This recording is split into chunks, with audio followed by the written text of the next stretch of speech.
बात करने का मकसद ये है कि हम प्रोडक्ट को सेल कर रहे हैं। बीइंग अ रियल्टर, अगर हम अपने एंड यूजर के साथ, कस्टमर के साथ लॉयल हैं तो हम उनको एक अपना रिव्यू पर्सनल भी दे सकते हैं।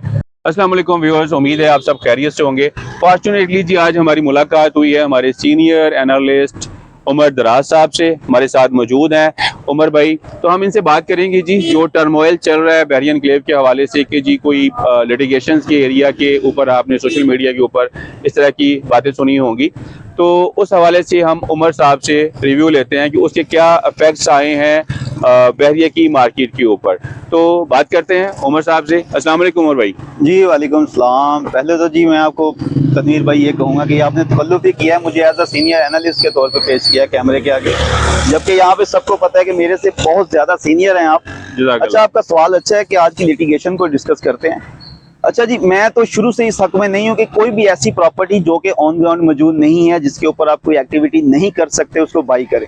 अगर आपने बाई कर ली है तो मेरा ख्याल है कि आपको इंतजार करना चाहिए ताकि वो एक्स्ट्रा मैच्योर हो जाए। किसी भी पैनिक सिचुएशन का आपके ऊपर कोई इम्पैक्ट नहीं आना चाहिए। आपको फ्रस्ट्रेट होने की बिल्कुल भी जरूरत नहीं है कि आप आज इस डाउन मार्केट के अंदर पैनिक हो जाएं और अपनी प्रॉपर्टी को गिरे हुए दामों में बेच के निकल जाएं। एग्जिट लेने की बिल्कुल भी जरूरत नहीं है। सब्र करें, जहां पे आपने इतने साल इंतजार किया है कुछ वक्त उसको मैच्योर होने में लगता ही लगता है। मेरा ख्याल है कि आपको इंतजार करना चाहिए ताकि आपको उस फ्रूटफुल साबित हो सके आपकी प्रॉपर्टी। राइट। तो उमर भाई आपका कहने का मकसद ये है कि जो ऑन ग्राउंड प्रॉपर्टीज हैं इस टाइम पे बहरिया में, उनके ऊपर कोई इस चीज का इम्पैक्ट नहीं आया है? बिल्कुल नहीं है। उसकी वजह मैं बयान कर देता हूँ। बहरिया एनक्लेव इस्लामाबाद की अगर लोकेलिटी की बात करें तो ये दो डैम्स के सेंटर में सिचुएटेड है। एक साइड पे आपको रावल डैम मिल जाता है, दूसरी साइड पे आपको सिमली डैम मिल जाता है, तीसरा हमारा एक अजीम असासा है। तीसरी बाउंड्री इस सोसाइटी की उसको टच करती है। मैं उसका नाम तो नहीं लूंगा लेकिन समझने वाले समझ जाएंगे। इसकी जो लैंड है इस वक्त वो 27,000 कनाल पे मुश्तमिल है। ये मजीद एक्सटेंड नहीं हो सकती। यहाँ पे जितनी इस वक्त प्रॉपर्टीज मौजूद हैं उनमें से 90% डेवलप हो चुकी हैं। 10% जो है वो लिटिगेशन है या नॉन डेवलप एरिया होता है। मैक्सिमम उसमें से लिटिगेशन है। लिटिगेशन वो प्रॉपर्टी है जो कि मैप के ऊपर तो मौजूद है लेकिन ना वो बहरिया के पास है ना वो ऑन ग्राउंड मौजूद है। अब बात कर लेते हैं जी मौजूदा प्रॉपर्टी के क्या हालात हैं जो कि ऑन ग्राउंड मौजूद हैं। लिमिटेड प्रॉपर्टी है ये, प्लॉट्स भी बड़े कम मौजूद है तमाम सेक्टर्स के अंदर। आप किसी भी सेक्टर का चक्कर लगा लें, हर स्ट्रीट के अंदर आपको 3 से 4 घर नए बनते दिखाई देते हैं और प्लॉट्स दिन ब दिन कम होते जा रहे हैं, जिसकी वजह से प्लॉट्स की प्राइसेस बढ़ रही हैं ना कि कम हो रही हैं। जबकि पूरे पाकिस्तान में प्रॉपर्टी का जो ग्राफ है वो नीचे गया है, जबकि बहरिया एनक्लेव का ग्राफ स्टेबल रहा है।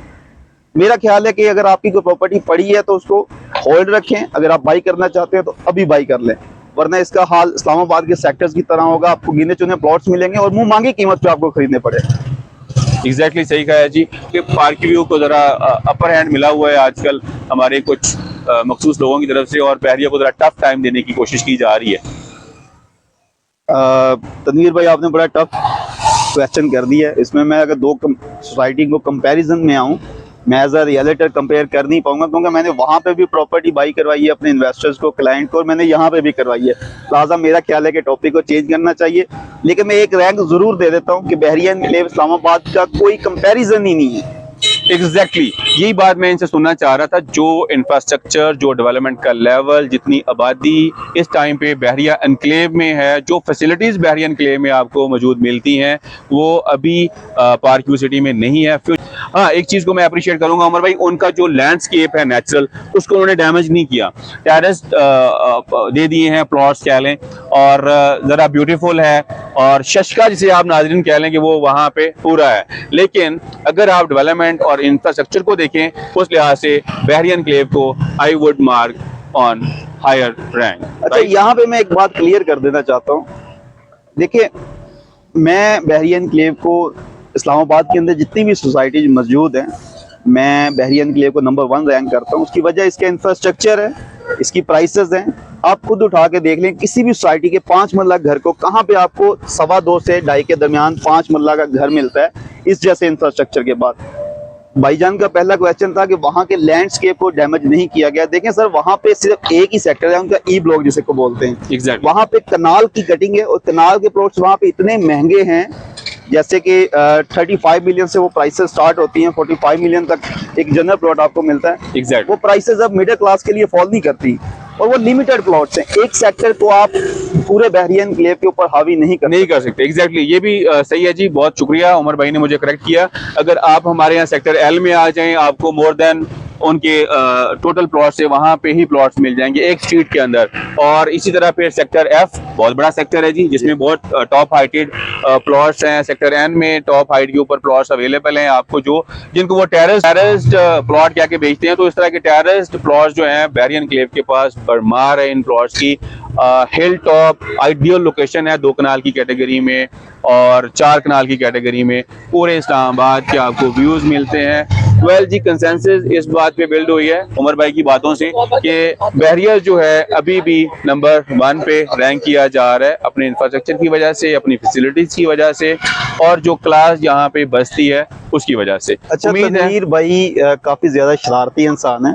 मैं कंपैरिजन करना नहीं चाह रहा था दोनों सोसाइटियों के दरमियान, बट इन्होंने कुछ क्वेश्चन ही ऐसे रख दिए। ऐसी बात नहीं है उमर भाई, मैं भी डील कर रहा हूँ अभी पार्क्यू सिटी को। ऐसी बात नहीं है। देखें, हमने प्रोज एंड कॉन्स सब डिस्कस करने होते हैं अपने व्यूअर्स के साथ, ताकि उनको पता चल सके। वो एक कंपैरिजन करना चाहें तो हम उसमें इम्पार्शियली हम आपको बता सकते हैं यार, हमारी कोई अफिलिएशन नहीं है। बात करने का मकसद ये है कि हम प्रोडक्ट को सेल कर रहे हैं। बीइंग अ रियल्टर, अगर हम अपने एंड यूजर के साथ, कस्टमर के साथ लॉयल हैं, तो हम उनको एक अपना रिव्यू पर्सनल भी दे सकते हैं जी। तो अच्छी फ्रूटफुल डिस्कशन रही है उमर भाई के साथ। तो मैं ये चाहूंगा कि उमर भाई हमें क्लोजिंग कर दें इसको समराइज कर दें कि इनके एग्जैक्टली क्लोजिंग स्टेटमेंट क्या है बहरिया के हवाले से। सबसे अहम बात जो मैंने पूरी वीडियो में बयान करने की कोशिश की है वो ये की है कि Bahria enclave Islamabad number 1 housing society है प्राइवेट सेक्टर के अंदर, पूरे कोई शक नहीं, टेरिटरी के अंदर। ट्रू। यहाँ पे आपको स्कूल्स मिल जाते हैं, यहाँ पे आपको मसाजिद आबाद मिलती हैं, यहाँ पे आपको मार्केट्स ऑपरेशनल मिलती हैं, यहाँ पे आपको हॉस्पिटल्स मिल रहे हैं, यहाँ पे आपको इवन के अब यूनिवर्सिटी भी इस सोसाइटी के अंदर मिल रही है। जबकि पार्किंग सिटी इस्लामाबाद के अंदर आपको एक सिंगल जनरल स्टोर भी नहीं मिलता। इस बात से आप अंदाजा कर लें कि कौन सी सोसाइटी सबसे अच्छी है। तो उमर भाई, थैंक यू वेरी मच आपके अच्छे रिव्यूज का, आपके इस बहुत ही अच्छे ओपिनियन का। उम्मीद है हमारे व्यूअर्स के लिए, हमारे कस्टमर्स के लिए आपकी ये जो बातें हैं प्रोलिफिक होंगी, इससे एडवांटेज उठाएंगे वो लोग, कुछ कंस्ट्रू कर पाएंगे इंशाल्लाह। तो हमारे साथ हमें टाइम देने का बहुत शुक्रिया आपका। Again thanks a lot. मैं माजरत खा हूँ जी अगर किसी स्टेक होल्डर को मेरी बात का बुरा लगे। अगली वीडियो तक के लिए हमें दें इजाजत। अल्लाह निगहबान। अल्लाह हाफिज।